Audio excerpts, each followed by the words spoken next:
Exclusive. Nag-awol na reservist ng Philippine Army kabilang sa mga inaresto dahil sa illegal umanong pagbibenta ng armas. Suspect namang tumangay umano sa shotgun ng gwardyang nakatulog habang duty. Asan? Kalaboso rin.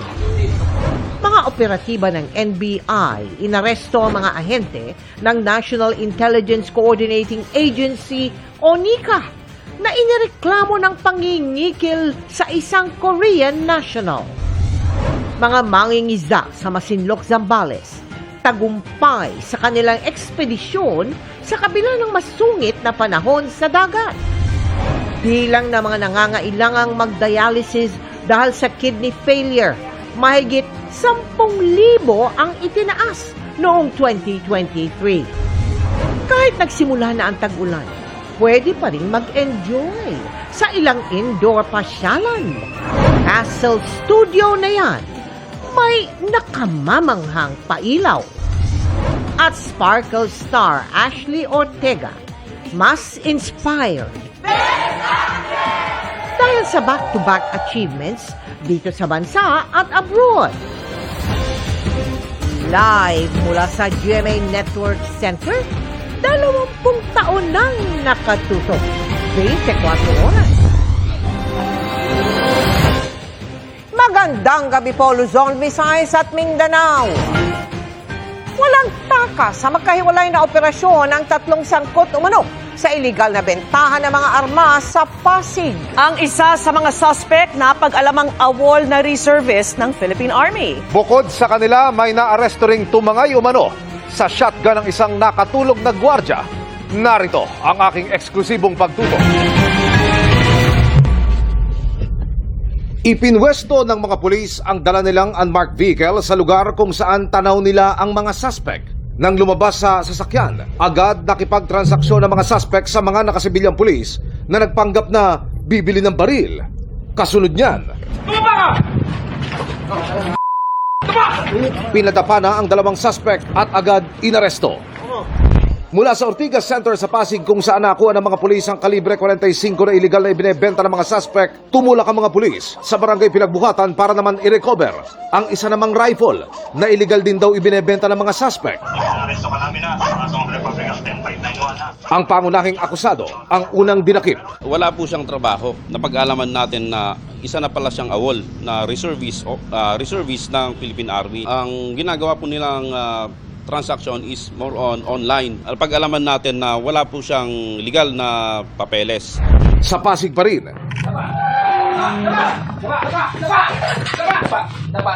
ni-raid ng mga pulis ang bahay na ito at agad na inaresto ang lalaking inabutan nilang nasa silong. Asan?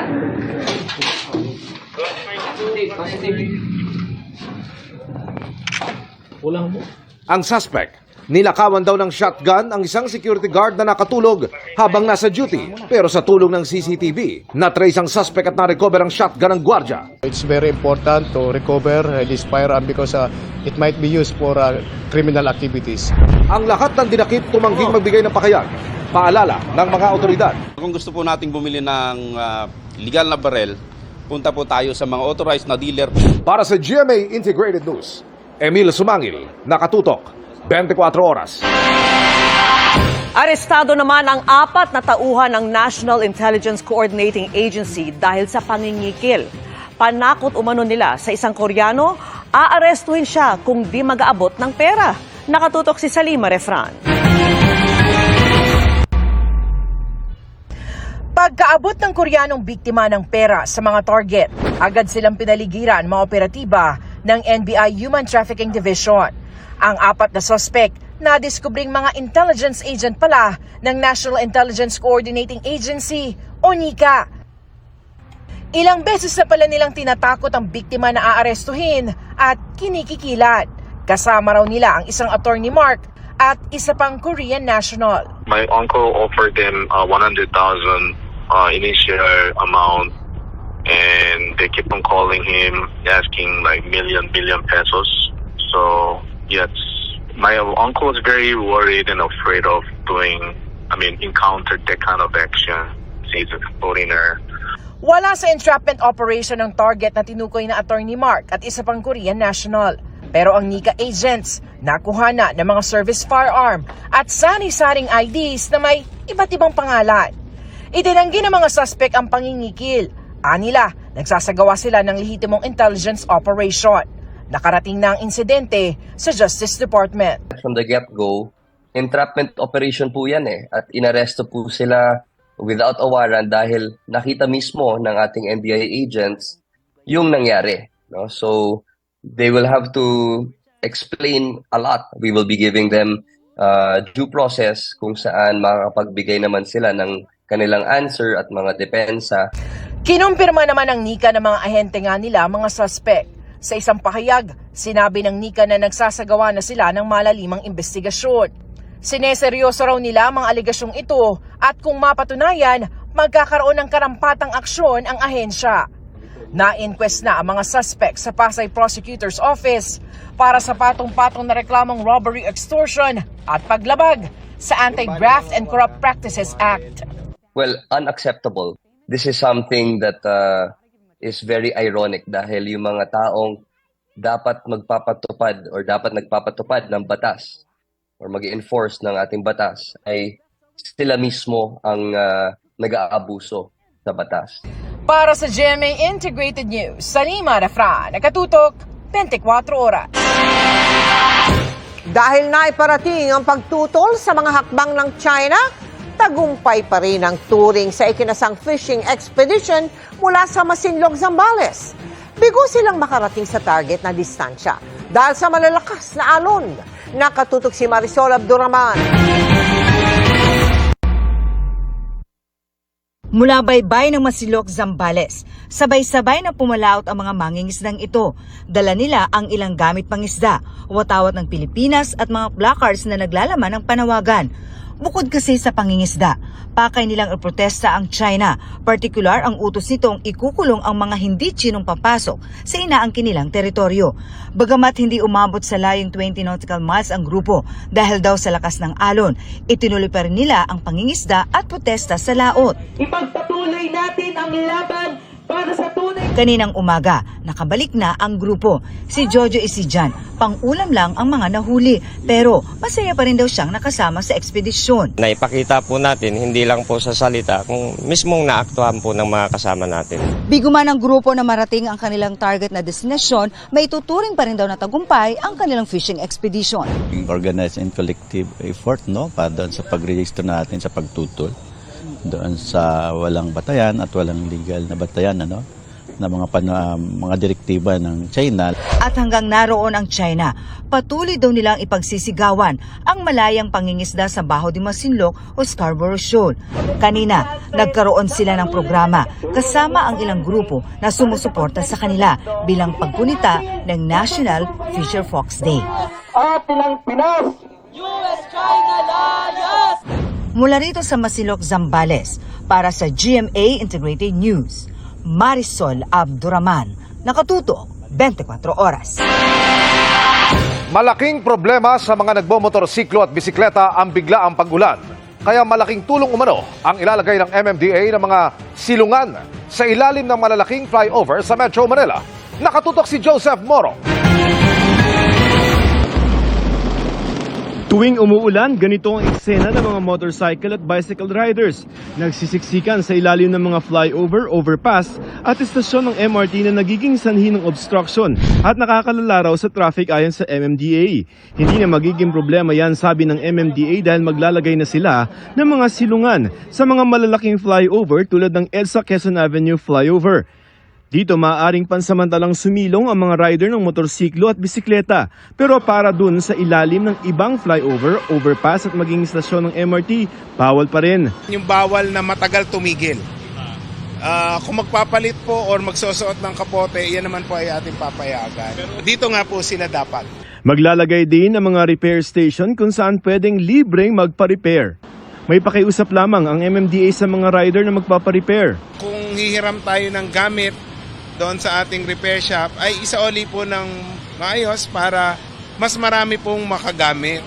Bukod dito sa EDSA Quezon Avenue flyover, may 14 na itatayong silungan sa Kamaynilaan tulad sa Rojas Boulevard sa Maynila, C5 sa Pasig at Commonwealth Avenue sa Quezon City. Dito sa mga emergency laybay, pwedeng sumilong kapag umuulan yung mga motor at mga bisikleta. Ang iniisip na lamang ng MMDA kung lalagyan nila ng time limit yung pagsilong para raw mas marami ang makinabang dito. Para makapagbihis lang ng rain gear, tapos umalis. Kasi kung magpapatila na ulan, ilang daan lang ang mga accommodate ito, or 1,000. And dumadaan dito, 170,000. Tapos yun pa, yung illegal terminal. Oo, kasi makakakostring kasi ng traffic. Hindi rin naman siguro magtagal pwede. Yung ano lang, magpapalit ka lang ng habang umuulan. Sa Hulyo, inaasahang magagamit ang mga silungan. Para sa GMA Integrated News, Joseph Morong, nakatutok 24 oras. Umabot na po sa Kamara ang usapin ng mga sala-salabat na kable na di lang pangit tignan, kundi peligroso. Utos sa isang panukalang batas, ayusin ito ng mga public utility company. At nakatutok si Tina Pangiliban Perez. Malaking perwisyo ang idinulot ng pagtumba ng mga poste ng Meralco sa labas ng Binondo Church sa Maynila noong nakaraang taon. Ang pinaniniwalaang sanhi, ang napakaraming kableng nakakabit sa mga poste. Pero ang problema ng spaghetti wires, nagpapatuloy pa rin. Tulad ng dinaranas ng barangay na ito sa Taguig na ibinalita kamakailan ng 24 oras. Para iwas aksidente at hindi pangit tingnan ng mga kable, inihain ni Bulacan 6th District Representative Salvador Pleito ang isang panukalang batas kaugnay ng mga spaghetti wire. Nakasaad sa panukala na kailangang tiyakin ng mga lokal na pamahalaan na inaayos ng mga public utility provider ang kanilang mga kable. Ang mga hindi susunod, pwedeng tanggalan ng permit. Ang Meralco, hindi lang daw sang-ayon dito, kundi ginagawa na raw ito. Pero sabi ng Meralco, hindi naman mga kable nila ng kuryente ang problema. These are not Meralco lines because Meralco lines have never been an issue. Mataas kasi ang Meralco lines. Ang problema ay doon sa mga nagkakabit sa poste namin. Ito yung mga ibang service providers na kung minsan hindi nagpapaalam sa Meralco. Magpaalam muna. Bigyan muna kami ng information kung magsasampay sila ng kanilang mga linya. Hindi pa pwede, Tina, yung basta ka na lang magkakabit dyan without informing us. That is illegal. At aside from informing us, secure a permit from the local government unit. Ayon naman sa PLDT, kinukuha nito ang mga lumang kable na hindi na kailangan ng kanilang mga customer para masigurong ligtas at maayos sa mga komunidad. Hiningan din namin ang reaksyon ng iba pang telco at internet service provider at hinihintay pa namin ang kanilang tugon. Wala pang polisiya rito ang Metro Manila Council, pero may kanya-kanya namang ordinansa ang mga lokal na pamahalaan laban sa mga spaghetti wire. May ilang panukala ring inihain sa Kamara para sa ilalim na lang ng lupa ilagay ang mga kable tulad ng ginawa sa ilang bahagi ng Taguig, Davao at Cebu. Para sa GMA Integrated News, Tina Pangiliban Perez, nakatutok 24 oras. Ikinababahala ng mga eksperto ang pagdami ng mga nangangailangan ng dialysis dahil sa kidney failure. Mahigit 40% yan noong 2023 kumpara sa 2022. Nakatutok si Maki Pulido. 4 na taon nang sinasamahan at inaalalayan ni Gia ang nag-iisang anak na nagpapadialysis. Kahit sagot ng PhilHealth ang 156 sessions ng dialysis sa halagang 2,600 pesos kada session, umaabot pa rin ng 30,000 pesos kada buwan ng gastos para sa gamot at ibang medical services ng anak. Kaya nang payuhan siya ng doktor nitong Disyembre na kailangan din niyang magpadialysis dahil sa kidney failure, nagdesisyon si Gia na wag na lang. Ang mga mag-anak ko, nagtutulong-tulong. Pero ako, kung dadagdag pa ako, another, nakakahiya na. Sa isang ganyan na pagtulong sa iyo, sapat na siguro yung isa lang sa amin ang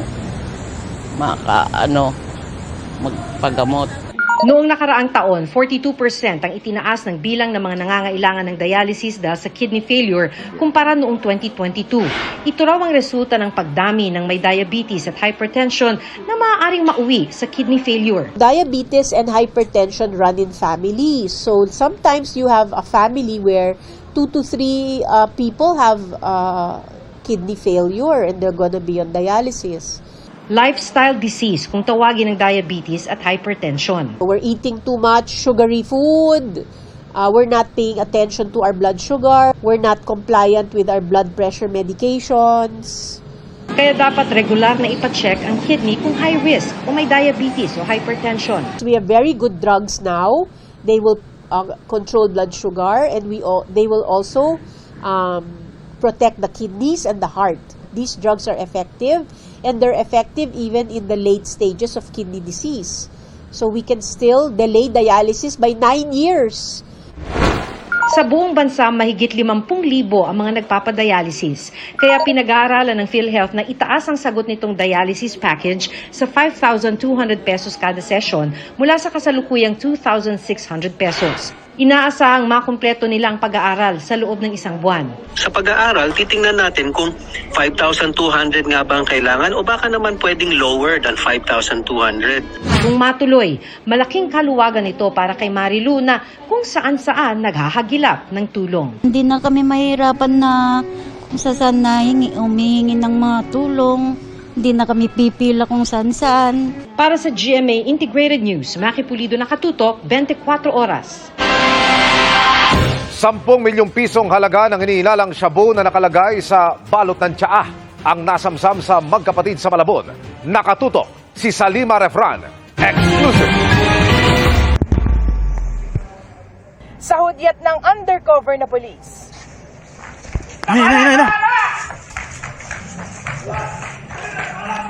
Agad na sinunggaba ng mga operatiba ng Malabon City Police Station ang magkapatid na target ng bypass operation sa Barangay Flores, Biyernes na madaling araw.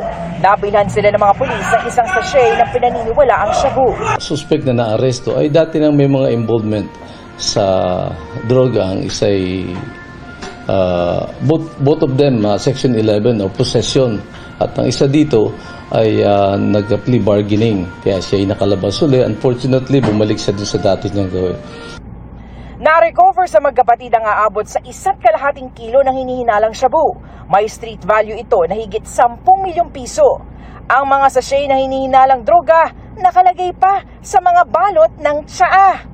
Instead na sana ay nagtanda na dahil nakaranas na ng pagkakulong, bumalik pa din dun sa nag-escalate pa yung kanilang criminal activities from mere possession or using lang ng illegal na droga. Ngayon ay pagbebenta na o sale na. Wala po kami alam doon. Hindi po kami nagbebenta. Naharap ang magkapatid sa paglabag sa RA 9165 o Dangerous Drugs Act of 2002. Para sa GMA Integrated News, Salima Refran, nakatutok 24 oras. May inaasahang dagdag bawas sa presyo ng ilang produktong petrolyo sa susunod na linggo. Hanggang 70 sentimo ang posibleng mabawas sa presyo kada litro ng gasolina, taas presyo naman ang inaasahan sa diesel na hanggang 60 sentimo kada litro at hanggang 70 sentimo sa kerosene. Ayon po yan sa Department of Energy Oil Industry Management Bureau base sa 4 na araw na trading.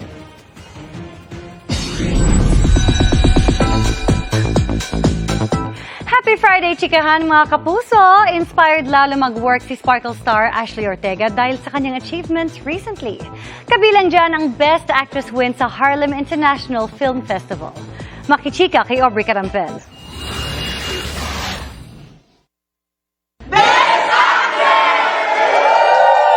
Nasa Cloud9 pa rin hanggang ngayon si Sparkle star Ashley Ortega. Matapos malaman na nanalo siya bilang Best Actress sa Harlem International Film Festival sa New York City para sa 2023 Cinemalaya film na As If It's True, kung saan nakatambal niya si Khalil Ramos. Proud din si Ashley na ang kanilang pelikula ang only Filipino film na nakasali sa naturang film fest. First acting award, and what made it special pa, abroad pa, sa New York pa, sobrang fulfilling lang na parang all our hard work paid off. Kasi na-recognize yung film namin, yung Filipino film, and of course, yung craft ko as an actress. Dahil daw sa parangal, mas lalong inspired si Ashley na pagbutihin pa ang kanyang craft bilang aktor. Tuloy-tuloy pa rin daw ang kanyang acting workshop under Sparkle Prime Workshop Facilitator Head Ana Fileo. Bilang paghahanda rin daw ito sa biggest Kapuso family drama Pulang Araw, kung saan gaganap siya bilang isang comfort woman. Ito na siguro yung character na I really take it seriously and do my research about it. Kasi it really happened in the past. It's part of our history and I was able to interview real comfort women. So talagang very sensitive siya. So ayoko magkamali, mahirap magkamali. Kinilala rin si Ashley ng isang online entertainment website bilang one of the scene stealers sa kanilang Best Bets 2024 list. Kasama rin sa list ang iba pang Sparkle 10 girls na sina Faith De Silva, Lian Valentin, Kate Valdez at Lizelle Lopez. I am his wife-to-be. Thankful daw si Ashley sa recognition na dahil din daw sa kanyang past Kapuso projects gaya ng Hearts on Ice, Widow's Web at Legal Wife. So I think yun din yung reason. And of course, the help of Sparkle Artist Center. Sila yung nag-train sa akin. They are the one who molded me. Si Ate Ana Fileo, she helped me with my craft. So, dahil sa kanila din naman kung bakit ako nandito ngayon. Aubrey Carampel, updated sa showbiz happenings. Susunod, exclusive. Mahigit 100 milyong pisong halaga ng iligal na droga nasabat sa magkakaugnay na operasyon. High-profile target na PhilAm kabilang sa mga naaresto. Dating Pangulong Donald Trump, kauna-unahang US President na na-convict sa isang krimen. At Althea Ablan at Prince Clemente, happy and blessed sa kanilang relationship at kanya-kanyang project. Tutukan lahat ng yan sa pagbabalik ng 24 oras.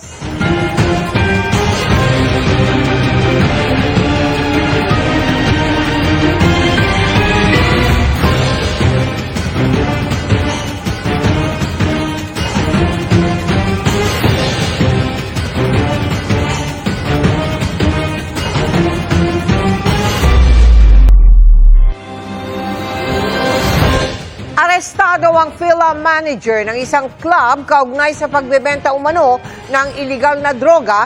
Umaabot umano ang kontrabando sa iba-ibang bar sa Metro Manila. Nakatutok si John Consulta. Exclusive! Nang makapwesto na sa labas ng hotel room at nakakuha na ng tiyempo, sumalakay na ang mga tauhan ng NCRPO. Agad pinusasan ang 47 anyos na high-profile target na PhilAm na may warrant of arrest kaugnay sa pagbebenta ng illegal na droga. Kilo-kilong high-grade shabu at inaniniwala ang kush o high-grade marijuana na naka-vacuum sealed na plastic ang tumambad sa mga pulis sa kanyang hotel room. At age 24, he was arrested in the US for committing robbery. Nung na-release siya noong 2010, he was immediately deported here in the Philippines. After 3 years or several years, naging manager siya ng club. But then, siguro may pangarap or gusto niyang kumita ng mas malaking pera. In 2021, he was arrested by PDEA for selling illegal drugs, particularly ecstasy. nag-ugat ang operasyon sa pagsuko ng may 82 milyong pisong halaga ng shabu sa NCRPO ng isang lalaki matapos magduda sa package na pinapadeliver sa kanya. Mula rito, naikasa ang bypass sa recipient ito sa Makati na nauwi sa pagkakaresto ng isang kasabwat na suspect at pag-iimplementa ng search warrant sa kanilang hideout na kondo kung saan na-recover ang ilang gramo ng droga at mga baril. Yung firearms nila, hindi basta-basta. 3 firearms na nakuha, may silencer yung isa. And all of these firearms bear the base serial number. Alam na natin, to avoid detection. Nanggagaling daw sa ibang bansa ang drogang ipinapakalat ng grupo sa mga bar at kliyente rito sa Metro Manila habang palipat-lipat ng tinitirhang hotel para makaiwas sa huli.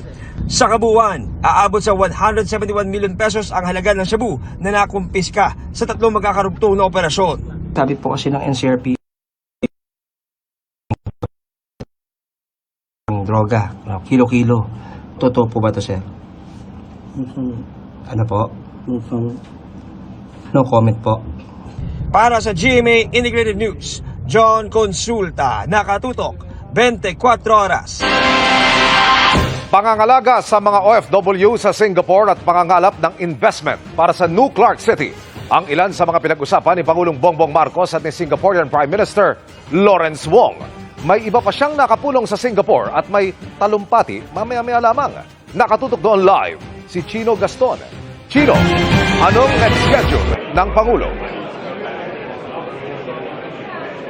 Emil, alas 8 ng gabi nakatakdang magbigay ng keynote address ang Pangulong Bongbong Marcos dito sa Shangri-La Dialogue kung saan inaabangan ang ibibigay niyang perspektiba sa ginagawa ng Pilipinas na pagtatanggol sa karapatan ng bansa, partikular sa karagatan. Bago niyan, nakipagpulong si Pangulong Marcos kay Singaporean Prime Minister Lawrence Wong. Kasama sa pulong sina Defense Secretary Gilberto Teodoro Jr., Senate Pro Tempore Jinggoy Estrada, House Speaker Martin Romualdez, DFA Secretary Enrique Manalo at National Security Advisor Eduardo Año. Partikular na nabanggit ni Wong ang New Clark City na posibleng pagkainteresan ng mga negosyanteng Singaporean. Nangako rin ang Singaporean Prime Minister na paiigtingin ang people-to-people exchanges sa pagitan ng dalawang bansa at pangangalagaan ang tinatayang 200,000 na mga Pinoy na nagtatrabaho sa Singapore. Nakipagpulong rin ang Pangulo kay Singaporean President Tharman Shanmugaratnam na nagsabing inaabangan niya ang nakatakdang state visit at pagpapaigting ng relasyon ng Singapore at Pilipinas sa larangan ng ekonomiya, kalikasan at iba pa. Nakipagkita rin ang Pangulo kay dating Prime Minister Lee Hsien Loong, anak ng itinuturing na founding father of Singapore na si Lee Kuan Yew, at nagpasalamat ang dalawang leader sa pagkakataong magkita muli. Emil, kasama sa inaasang babanggitin ng Pangulo sa kanyang keynote speech ang mga issue tungkol sa territorial defense at mga hamon sa West Philippine Sea.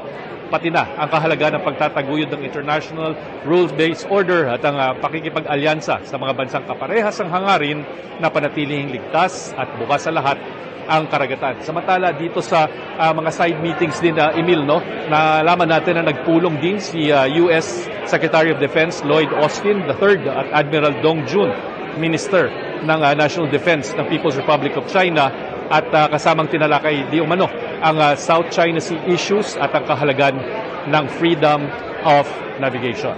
Emil. Maraming salamat, Chino Gaston. Guilty ang hatol kay dating US President Donald Trump kaugnay ng pamemeke umano ng mga dokumento para maitago ang pagbabayad ng hush money sa isang adult film actress bago ang 2016 elections. At nakatutok si Mariz Umali. Taas kamay na hinarap ni dating US President Donald Trump ang kanyang mga taga-suporta paglabas sa korte matapos mahatulang guilty ng 12-member jury sa New York sa lahat ng 34 counts na inakusa laban sa kanya kaugnay sa isinagawang hush money trial. Sa 2 araw na deliberation, kumbinsido ang jury na nameke ng mga dokumento si Trump para itago ang pagbabayad niya ng hush money sa adult film actress na si Stormy Daniels bago ang 2016 elections. Dahil dito, si Trump ang kauna-unahang US President na na-convict sa isang krimen. Ayon sa kampo ni US President Joe Biden, ipinakita ng naturang hatol na no one is above the law. Pero sa kabila niyan, muling itinanggi ni Trump ang alegasyon at sinabing kahihiyan at rigged o minanipula ang trial. Dagdag niya, sa tao manggagaling ang tunay na hatol sa US election sa Nobyembre. This was a rigged, disgraceful trial. The real verdict is going to be November 5th by the people. And the whole thing, we didn't do a thing wrong. I'm a very innocent man. And this is long from over. Thank you very much. Hindi pa makukulong si Trump hanggang sa sentencing sa July 11, ilang araw bagong pagsisimula ng Republican National Convention sa July 15, kung saan formal siyang ino-nominate para sa US presidency. At kahit convicted, pwede pa rin siyang mangampanya at manalo. Hanggang 4 na taong pagkakakulong ang kahaharaping parusa ni Trump, pero ang ilang nahatulan sa kasong ito, kadalasang nakatatanggap ng mas maikling sentensya. Para sa GMA Integrated News, Mariz Umali nakatutok, 24 oras. Lumobo sa mahigit 15 trillion pesos ang utang ng Pilipinas nitong Abril. Mas mataas yan kumpara sa 14.925 trillion pesos na national debt noong Marso.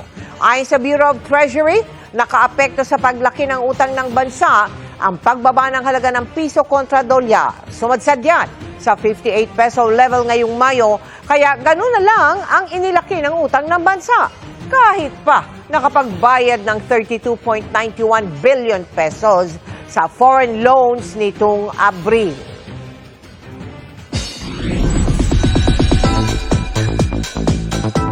Strong as ever ang Team Alprince at real-life couple na sina Althea Ablan at Prince Clemente. Very blessed din ang dalawang Sparkle Stars na busy sa kani-kanilang series. Makichika kay Aubrey Carampel.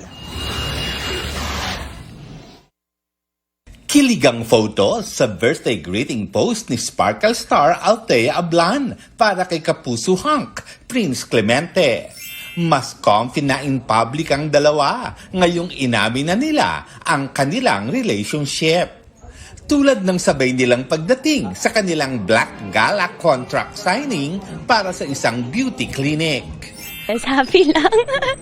Happy lang. I'll go with the flow. And syempre po, supporting each other. Syempre, happy kami and talagang ine-enjoy lang namin yung every moment na magkasama kami. Tuloy-tuloy ang taping ni Althea para sa Forever Young.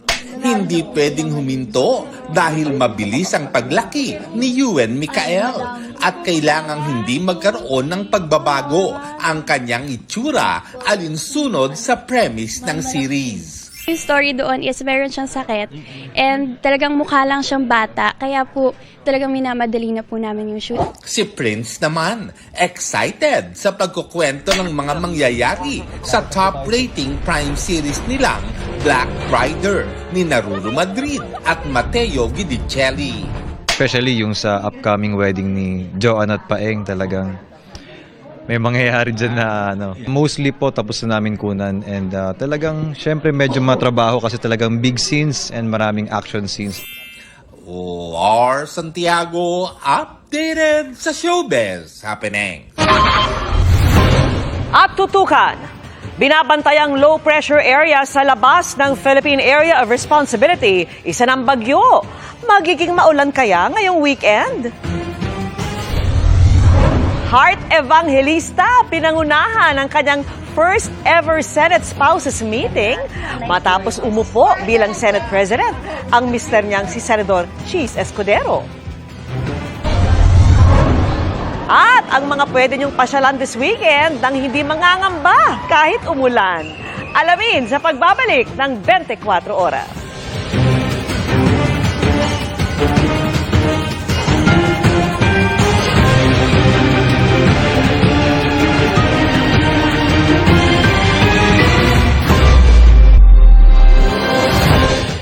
From chill to extreme rides, pwedeng ma-enjoy nang hindi nag-aalala kung uulan ba dahil indoor ang mga pasyalang tampok namin ngayong gabi.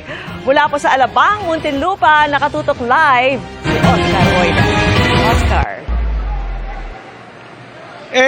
Vicky, tag-ulan na nga, pero hindi naman ibig sabihin ito, pipirmi na lang basta-basta ang mga kids sa bahay. Naghanap kayo ng mga indoor tambayan na fun maski bumubuhos ang ulan. Forest adventure ba ang hanap nyo? pero di na uubra ngayong tag-ulan.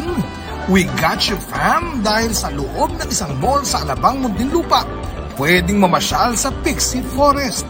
Animoy enchanted forest dahil napapalamutian ng mga bulaklak at mga punong nakangiti. Pwede rin sumakay sa kanilang Ferris wheel na mga bulaklak at butterfly ang tema. O mag-feeling pilot, sakay ng flying dwarfs equipped with button para sa ascent at descent aerial maneuvers.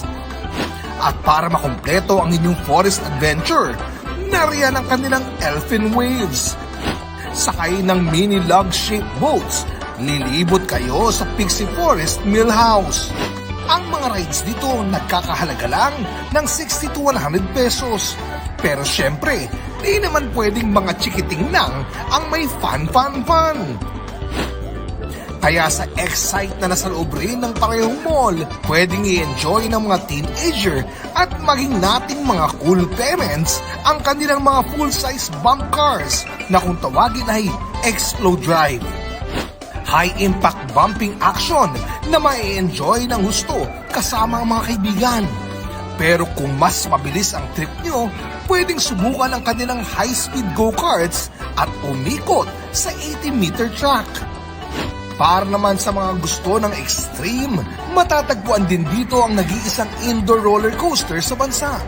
Ang Extreme Coaster, isang high-speed ride na tatangay sa inyo palibot ng mahigit 300 metrong rail path ng 2 beses. Yes, 2 beses! Medyo nakakabigla unang time pa lang naman. Doon po sa drop, nakakatakot po kasi mabilis. First time nila, so ayun, experience na nila. Thank you. First time na po, pero maganda po, try new things. Masaya siya, tapos di mainit compare sa labas. Tsaka may mga, okay naman yung mga safety nila rito. May enjoy ang mga rides na ito sa halagang 70 to 90 pesos. O diba? Sino nagsabing mauubos ang fun ngayong nagsimula na ang tag-ulan? Vicky? Pati ba mga ninang mag-enjoy dyan, Oscar? Maraming salamat sa iyo, Oscar Oida. Paglalagay ng limitasyon sa bilang ng mga motorcycle taxi ang minungkahi ng MMDA sakali magkaroon ng batas para ganap silang kilalanin bilang public transpo. Sa ngayon ay pinapayagan lang sila sa ilalim ng isang pilot study. Pero umaabot na sila sa 70,000 sa ilalim ng iba't ibang transportation network company. Kabilang din sa mga ilalagay na requirement sa panukala ang pagtatakda ng mga klase ng motorsiklo na pwedeng rentahan. Gayun din ang pag-require ng training sa mga driver nito. Sang-ayon naman dito ang ilang transportation network company. Ayon sa kinatawan ng One Rider Party List, inaasahang matatapos nila ang panukala sa Kamara 2 linggo pagkatapos ng State of the Nation Address ng Pangulo. Positibo rin silang maipapasa ang batas sa Senado.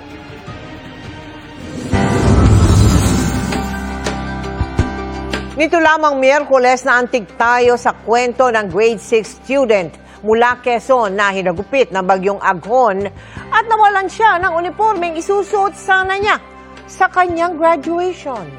Ang mapait niyang karanasan, sinikap palitan ng saya ng GMA Kapuso Foundation. Susutin po niya. Sana po, yung meron naman po mga ano, susutin ng anak ko. Kahit yun lang po, susutin lang po niya na maayos sa pag-graduate niya. Ito ang simpleng hiling ni Jen para sa kanyang anak na si Kay, na magtatapos na sa elementarya. 3 araw bago ang graduation ni Kane, na nalasa ang bagyong Aghon sa kanilang lugar sa Barangay Kota sa Lucena, Quezon.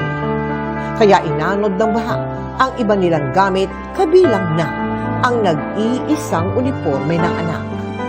Yung pantalon nga po, yun nga po, magos. Tapos nga po yung sapatos po niya, wala na po kahit kabi ako. Hindi maiwasan ni Kane na maging emosyonal. Matagal kasi niyang inantay ang araw ng kanyang pagtatapos. Ang ama naman niyang laborer na si Sulpicio, hindi araw-araw may pinagkakakitaan. Kaya gustuhin man niyang bilihan ng damit ang anak, wala naman siyang sapat na pera. Pero papayag ba naman ang GMA Kapuso Foundation na masira ang pinaka-importanting araw kay Kane at sa kanyang mga magulang? Sinamahan namin siya bumili ng kanyang complete set ng uniforme at sapatos. Siyempre, pati ang proud parent na si Jenny may bago ring damit. At nitong nga lang Miyerkules, excited na gumayak ang mag-ina para sa pagtatapos ni Kane ng grade 6. Mas lalo pa kaming napahanga nang makausap namin ang advisor ni Kane sa kanilang paaralan. Isa po siya sa napaka-sipag. Minsan wala siyang baon. Kaya po ang ginagawa ko, para maiwasan po yung kanyang absenteeism, ginagawa ko po siyang isa sa aking scholar. So, binibigyan ko po siya ng baon. Sobrang masaya po ako sa tulong nyo. Natupad po yung pangarap niya at pangarap po din po. Salamat po sa GMA Kapuso po. Foundation po. Hintayin ninyo magtatapos sa magasiman po ako. Hindi pa natapos ang aming sorpresa dahil sagot na rin namin ang kanilang pagsasaluhan. Maligayang pagtatapos, Kane, at naway matupad mo ang iyong mga pangarap.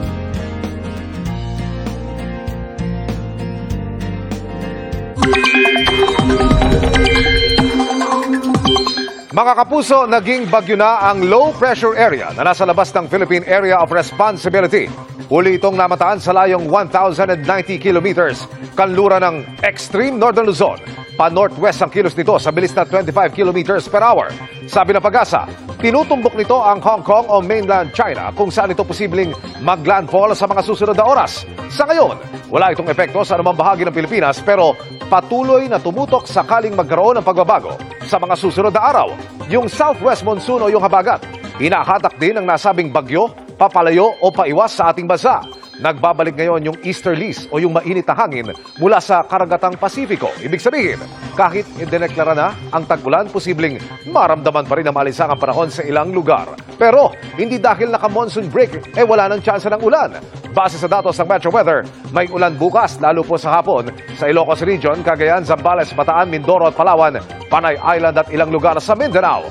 Mas maulan na sa linggo ng hapon at may malalakas na buhos sa Mimaropa, Socsagen, Sulu Archipelago at Davao Region. Posible po yang magpabaha o magdulot ng landslide kaya maging alerto. Sa Metro Manila naman, maging handa rin sa localized thunderstorms ngayong weekend, lalo po sa hapon o gabi.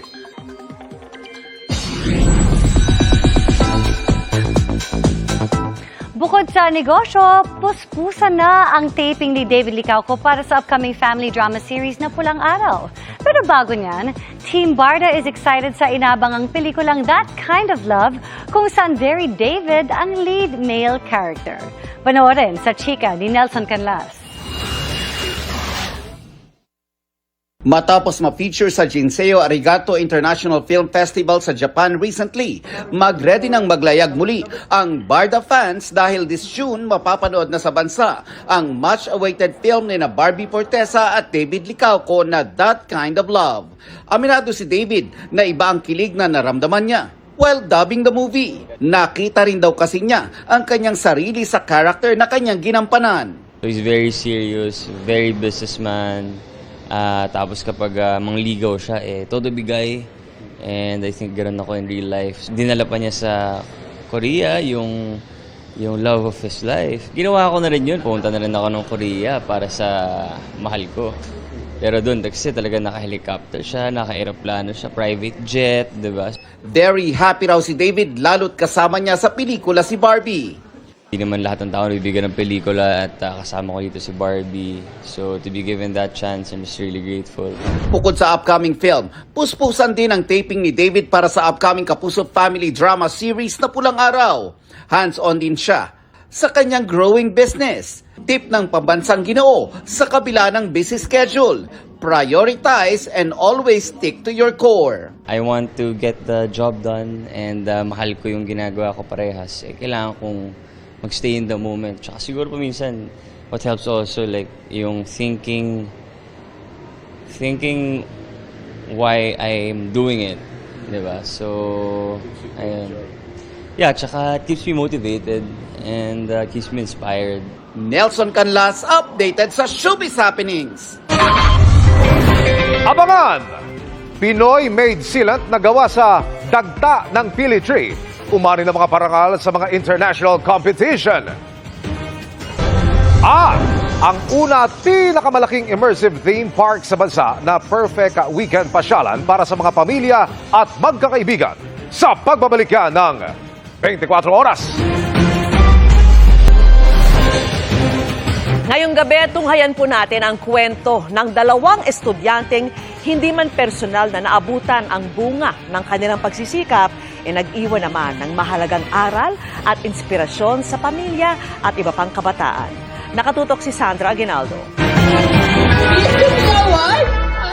Ito ang tagpong pinananabikan ng anak ni Jovelyn Millares na si Tamtam. Excited po siya dahil kahit po isang ribbon, excited po yan. Pero higit sa ribbon, medalya ang nakuha ni Tamtam. Sayang lang dahil tanging larawan niya na bitbit ng ina ang nasa seremonya. Si Tamtam kasi pumanaw sa sakit na lymphoma ilang araw bago ang kanyang recognition day sa Ginayangan, Quezon. Sabi ko sa kanya, baby, paano yun? Pag halimbawa ikaw ay hindi pa masyadong magaling, aatin ba si mami sa moving up? Sabi niya, yes ma'am, we will go there. Pinilit ko po doon with all the courage ang pumunta kasi yun po ay pinangako ko sa kanya. At wala roon ang masayahin at bibong si Tamtam. I still feel there for you. I still feel there for you. Marahil dinig hanggang langit ang pagbati ng ina at ng buong paaralan.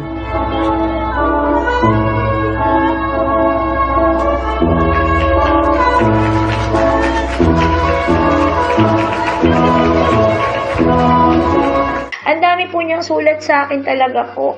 Na puro, I love you, Mom, 1,000 times. I love you, Mami Joby. Last minute na kanyang buhay po ay pinipilit po niyang tumingin po sa akin ng diretsyo. Lumuha po siya at nag-sign po siya sa akin ng heart sign na ganito. Malungkot po, pero kailangan ko pong ipagpatuloy. Bachelor of Science in Tourism Management. Cum laude. Paano nga ba itutuloy ng isang magulang ang paglalakbay kung wala na ang nangangarap na buong buhay niyang iginapang na mapag-aral? Si Michael Alcoseba, cum laude graduate, pero ina't kapatid na rin lang ang tumanggap ng diploma. Matapos bawian ng buhay dahil sa sepsis, mahigit 2 linggo bago ang graduation.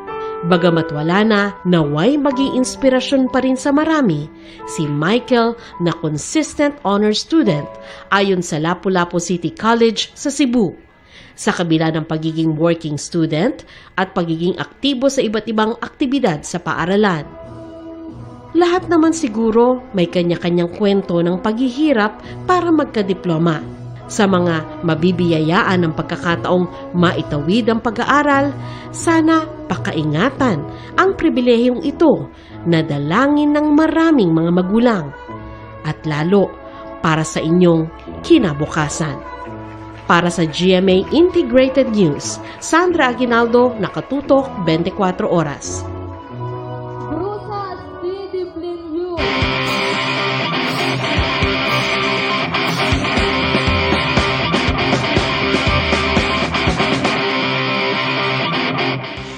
Posibleng game changer sa aviation industry ang Pinoy-made 2-in-1 sealant na gawa mula sa dagta ng pili tree. Ang sustainable innovation umani na ng parangal internationally at may suporta na rin sa mga foreign investors. Tara, let's change the game with this Pili Seal.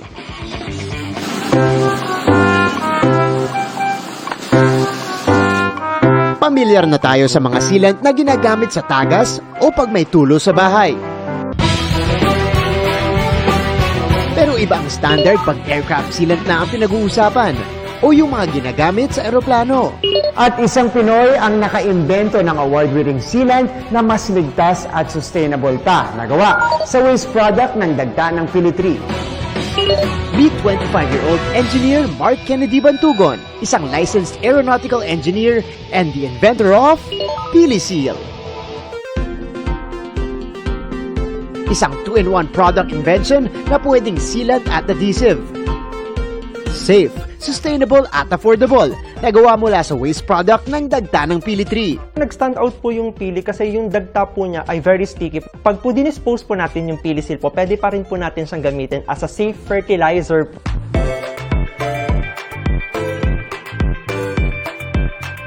Bukod sa safe and non-toxic, mas mura din ito ng 25% sa nearest competitor, challenging the aviation industry. Tubong Batangas, sanay na raw sa bukid si Mark bilang magsasaka ang kanyang ama.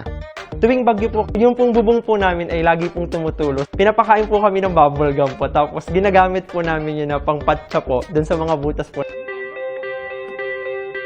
Naka 84 formulations daw si Mark bago na perfect ang pili seal. Haluin lang natin. Unti-unti natin nakikita na nagiging sealant na. Yan.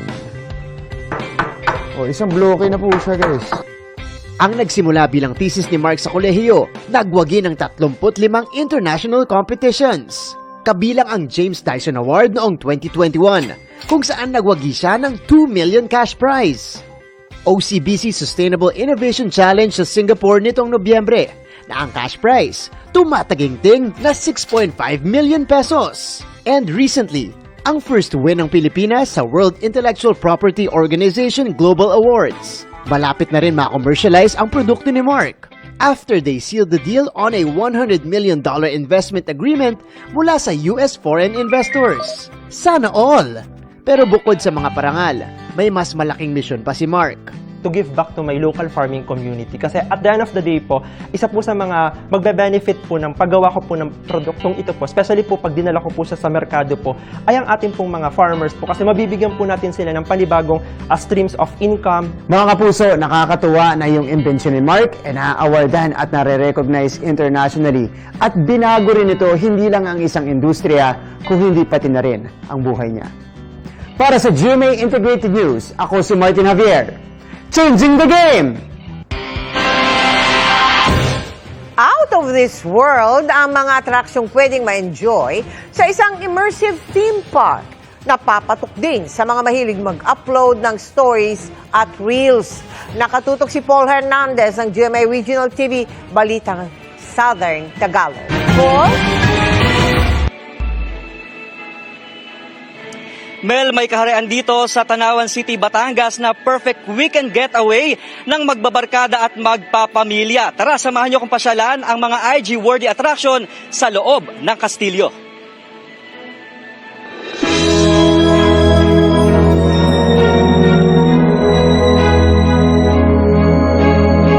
Come one, come all sa kastilyong matatagpuan in a not so far away land. Dito yan sa Tanawan City, Batangas. Feel ang pagiging Prince of Princess for a day sa pinakamalaki at kauna-unahang immersive theme park sa bansa. Pang out of this world ang tema ng kanilang Castle Pop mula sa Astro Ballroom. Pati sa kanilang J-Express room na para kang nasa spaceship with matching pillar lights. Take a peek din sa kanilang thrill at chill rides. Ramdam naman ang retro vibe sa disco room. Habang pwedeng makiplunge sa Sea of Balls sa rubber ducky room. Talagang perfect sa mga young and young at heart. First time ko lang po makarating at makakapunta sa ganitong lugar po eh. But wait, there's more! Dahil may paandar pang animation and attraction sa Castle Studio. Nariyan ang flooded zone. Hindi kayo namamalikmata, may baha rito sa Water District. Paglalarawan daw ng isang submerged city. Patunay pa nga rito ang nakalutang pangkotsing ito na palatandaan ng nagdaang unos. May infinite LED room din na merong optical illusion na kasama. Nakaka-wow, very amazing. At saka kumbaga yung mga nakikita namin dito, hindi pa nakikita sa ibang mga ganitong pasyalan. Nakakagulat po. Kasi po ngayon ko lang din po ito nakita eh. IG-worthy rin ang UFO laser room at projection area. Sa Crystal Ball Hall naman may bonus pang overlooking view ng Taal Volcano. Kamangha-mangha rin ang kanilang digital forest.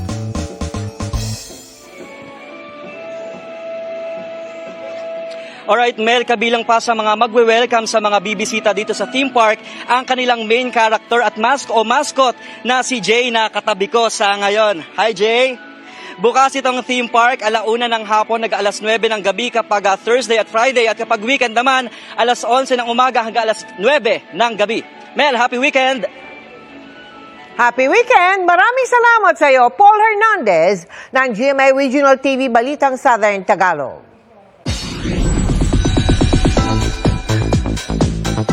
Pinangunahan ni Heart Evangelista ang kanyang first ever Senate spouses meeting as a wife of a Senate President. Ibinahagi ni Heart ang ilang ganap sa kanilang meeting sa kanyang social media account na dinaluhan din ng kapwa-aktres at Mrs. ni Senador Robin Padilla na si Mariel Padilla. Ayon kay Heart, nagpapasalamat siya sa warm welcome na natanggap niya mula sa kanyang fellow Senate spouses. Excited na rin ang aktres sa kanyang trabaho kasama ang iba pang asawa ng mga senador. Up next, Miguel Tan Felix made the moves agad sa kanyang first ever name tag ripping challenge sa Running Man Philippines Season 2. Sa pagbabalik yan ng 24 oras.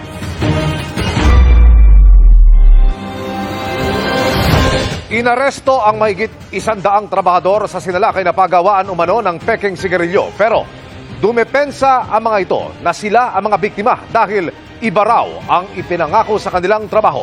Ang resibo sa aking pagtutok. November 28, 2023, pinasok ng Criminal Investigation and Detection Group o CIDG Pangasinan ang isang warehouse na di umano'y pagawaan ng peking sigarilyo. Tumambad sa kanila ang mahigit 100 trabahador, pati na rin ang dayuhang may-ari ng pabrika. Mahigit sa 100 katao ang nakulong pero biktima lang din daw sila. Na-recruit daw sila para magtrabaho sa isang construction site.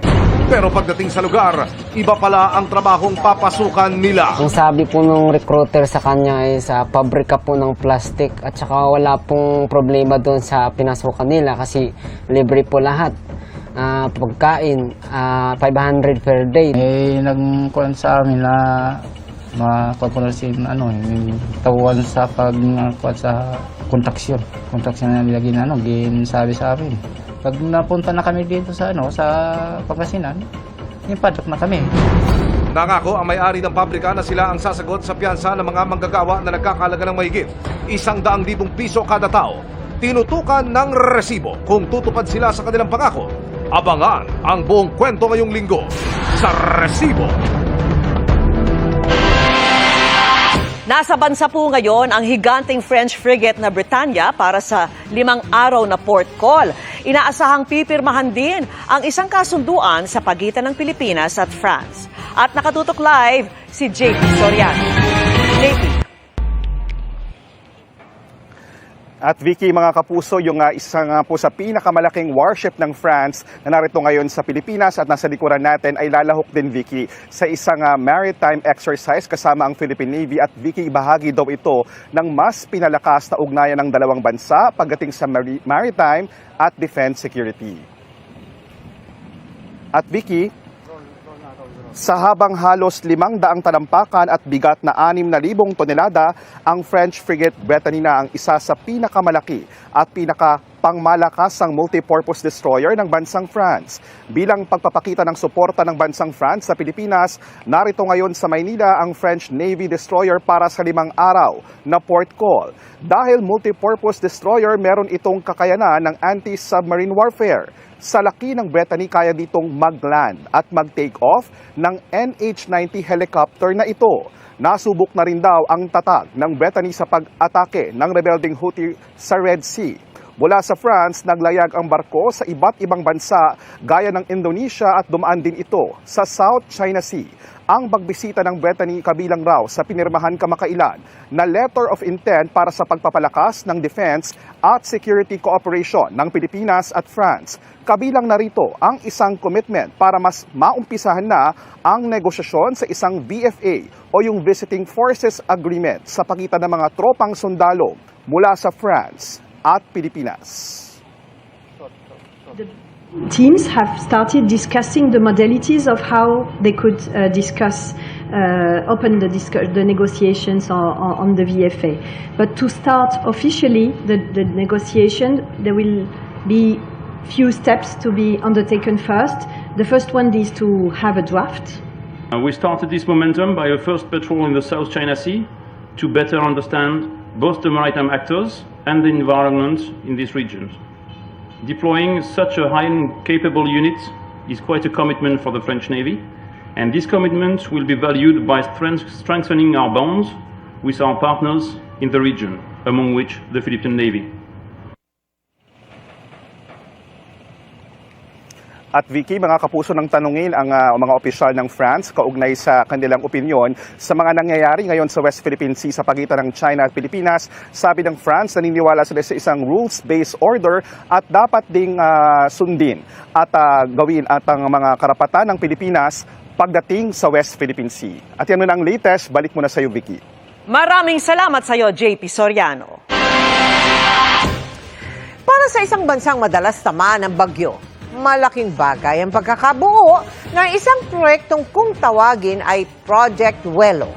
Kung paano ito makatutulong sa pagpapaigting ng kahandaan ng Pilipinas sa kalamidad. Alamin sa pagtutok ni Darlene Kai. Ang pagtama ng bagyong Aghon sa bansa nitong mga nakaraang araw ay pasampol pa lang ng posibleng danasin natin ngayong opisyal nang nagsimula ang tag-ulan.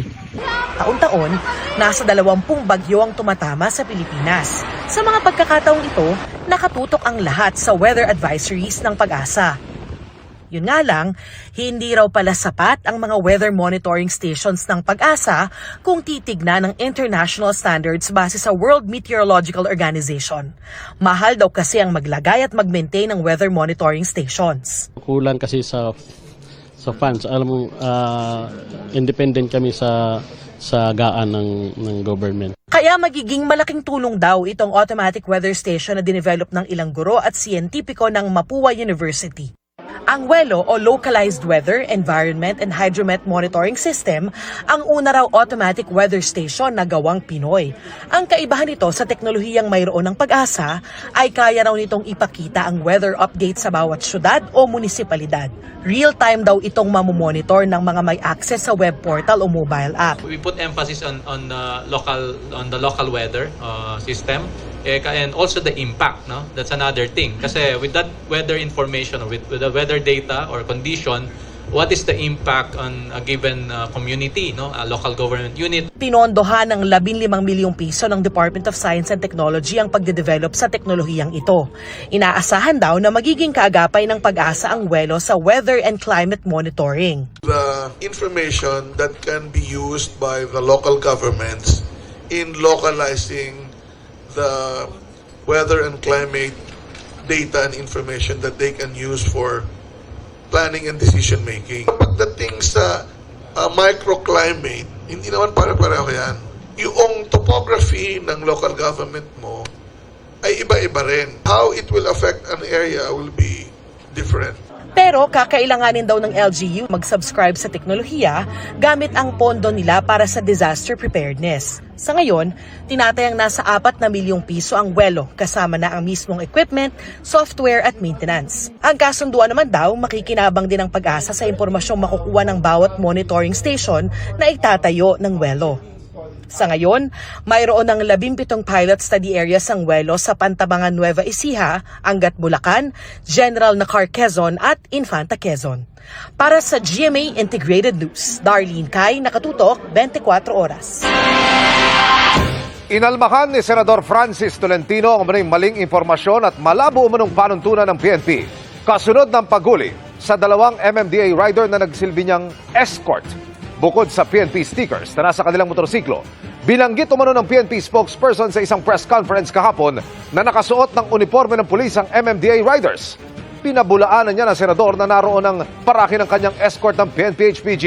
Humingi naman ng paumanhin si Fajardo kung na-offend man daw ang senador, pero sabi niya, nang banggitin ang pagsusuot ng uniforme ng pulisya, ang tinutukoy niya ay ang sundalong nahuling Roma Racket bilang escort at hindi ang mga MMDA escort ni Tolentino. Bukod yan, ipinagtaka rin daw ni Tolentino ang pagbanggit ni Fajardo na bubuo ang PNP ng isang multi-agency na babalangkas sa guidelines para tugisin ang mga illegal na gumagamit ng markings at marked vehicles. Ano raw ang basihan ng PNP sa paghuli sa 2 MMDA rider gayong bububuin pa lamang ang panuntunan? Sabi ni Fajardo, Pinalaya na ang 2 MMDA rider pero may gagawing investigasyon sa susunod na buwan. Isinalang na po sa inquest ang suspect sa pamamaril sa EDSA Ayala Tunnel nitong Martes na ikinasawi ng isa.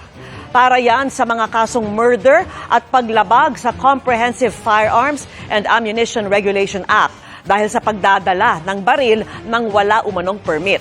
Ayon sa pulisya, hindi pa nila naisama sa inquest ang kasong kaugnay ng pagpapalit ng plaka ng suspect pero isusunod nila ito.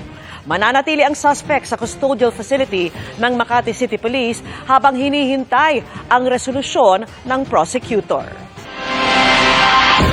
Naitala sa bansa ang una nitong kaso ng pagkamatay dahil umano sa vaping, ayon sa Department of Health. Ikinababahala yan ng health experts, lalo't base sa isang survey. Isa sa 7 Pilipinong edad 13 hanggang 15 ang gumagamit ng vape. Nakatutok si Mark Salazar. May case number 1 na ang Department of Health sa datos ng namatay umano dahil sa pagve-vape. Isang 22 years old na 2 taon nang nagve-vape bago atakihin noong 1 taon. Wala siyang risk factors maliban sa araw-araw siyang nagve-vape for the past 2 years bago siya atakihin sa puso. If you will read the case report, nakita 2 vessel block, no, Dr. Limpin, 2 artery sa kanyang puso ang nabarahan. Tapos yung kanyang lungs, merong consolidation, ibig sabihin nagdikit-dikit yung loob ng lungs niya kahit walang mikrobyo na usually infection yung nagkukos. By the way, hindi siya nagsisigarilyo before. Ang kaso ito ang mukha ngayon ng kampanya ng Health Department para ipaliwanag sa mga kabataan na hindi cool at hindi ligtas mag-vape o mag-e-cigarette. Pag pumasok yung mga kemikal na nandoon sa vape, naninigas yung mga paligid ng mga ugat na ito. Ngayon, nanigas sila at nabarahan, ang dugo ay hindi nakarating sa puso. Yung puso nyo, okay lang masaktan kung pag-ibig, pero wag yung saktan na vape ang gamit.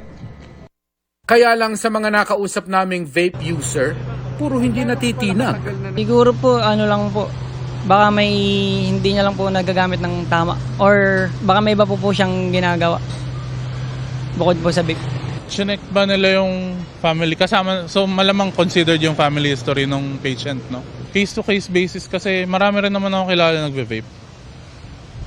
So sa kanila wala pa. Aminado ang mga health expert na lumalamang ang marketing ng mga vape company online laban sa kanilang health campaign. Napakalambot din daw kasi ng batas sa pag-regulate ng vape at e-cigarette. So I want to tell you what I saw on my way here.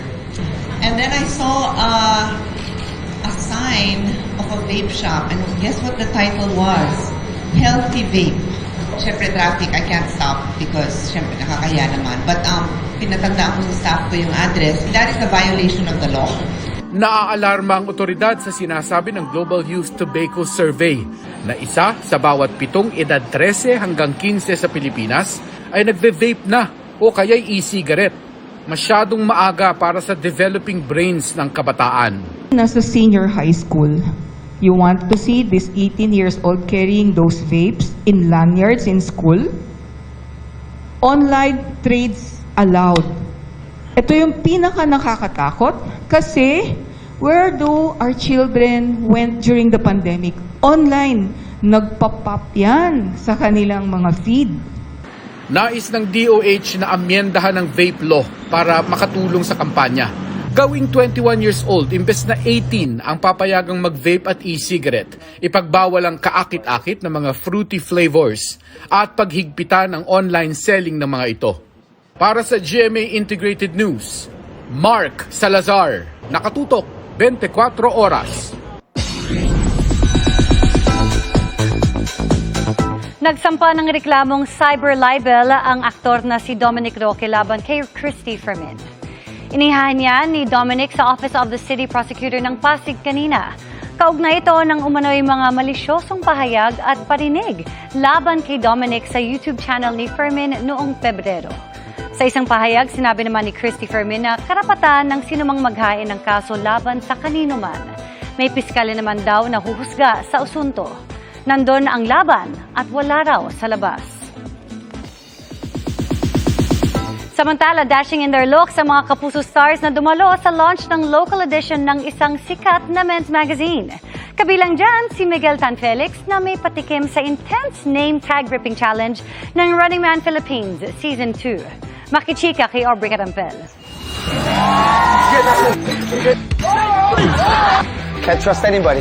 Exciting and intense. Ganyan ang experience ni Miguel Tan Felix sa kanyang first ever name tag ripping challenge bilang newest runner ng Running Man Philippines Season 2. Ang buena mano pa niyang biktima, si Kapitan Mikael Daes. Happy pero feeling sorry rin daw siya sa ginawang traitor moves. Parang kagulo na sa loob ng elevator kasi nung nakita ko yung name tag ni Cap, parang ano kaya pakiramdam na maka-rip ng name tag? Sorry. Pag ano na lang ako. Sobrang saya kasi first time and super nakakaba. This weekend, malahor naman ang kanilang episode kasama ang kanilang guest runners. Abangan nyo ang aming mga guests, si Josh Cullen and Shaira Diaz, and of course, yung adventure namin dun sa abandoned school. So, medyo scary siya. Dressed in all black leather, very manly si Miguel nang dumating sa launch ng Vogue Man Philippines. Naroon din si Sangre Adamus Kelvin Miranda na may feminine touch naman ang all-white ensemble with lace inner shirt and gloves and pearl accessories. Dapper naman ang dating ni Shining Inheritance star Michael Sager in a camel-colored suit. Spotted din si Rere Madrid na kasama ang basketball player na si Kai Soto. Ano ba ang meron, Rere? I'm happy guys and sana supportahan niyo ako sa mga bagay na nagpapasaya sa akin. Isa naman daw sa pinagkakaabalahan ngayon ng sister ni Black Rider Lulu Madrid ang kanyang beauty queen training dahil gusto raw niyang sumali sa Miss Universe Philippines in the future. Communication skills, speech, and soon magte-train na rin ako ng pasarela. Super gusto ko talaga maging isang beauty queen and of course maging Miss Universe. Present din ang Pinoy top model based in Canada na si Paulo Roldan na cover ng maiden issue ng Vogue Man Philippines na very proud to represent Filipinos globally. There is a wave of sort of like Filipino talent, cuisine, etc. But it's always been there. We've been around, you know, and it's at the forefront right now. Aubrey Carampel, updated showbiz happenings. And that ends our week-long chikahan. Ako po si Iya Arellano. Happy weekend, mga kapuso! Miss Mel, Miss Vicky, Emil, ang saya na naman natin. Yes, June 1, tomorrow. Salamat, Iya. Salamat, Iya. At yan ang mga balita ngayong Biyernes. Ako po si Mel Tiangco. Ako naman po si Vicky Morales para sa mas malaking misyon. Para sa mas malawak na paglilingkod sa bayan, ako po si Emil Sumangil. Mula sa GMA Integrated News, ang News Authority ng Pilipino. Nakatutok kami 24 oras.